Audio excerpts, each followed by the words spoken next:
Have you ever felt alone in a crowd? A sensation of solitude even when surrounded by a sea of faces?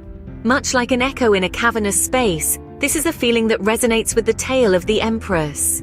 In the grand court of life, the Empress, a figure of power and grace, found herself grappling with loneliness. Separation had cast its long, daunting shadow over her, leaving her to navigate the labyrinth of life alone. And yet, in the silence of the night, when the world around her was hushed, she would whisper into the void, "Can you hear me?" Her words, though spoken softly, carried the weight of her longing. She yearned for the presence of the Emperor, for the comforting reassurance of his words, "I am always here." These words were a balm to her solitude, a beacon of love that shone brightly even in the darkest hours. Yet the Empress was not one to wallow in despair. She harbored a belief, buried deep within her soul, a belief that someday they would meet again.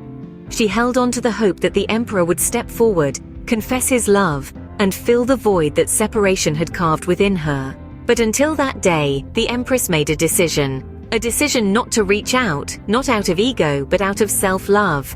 For she was not just any woman. She was a divine feminine, a goddess. Chasing was not in her nature. She knew she had chosen the right one, and she was willing to wait, to continue her journey alone, until the right person appeared in her life again. This is the tale of the Empress. A story of solitude, of longing and of love.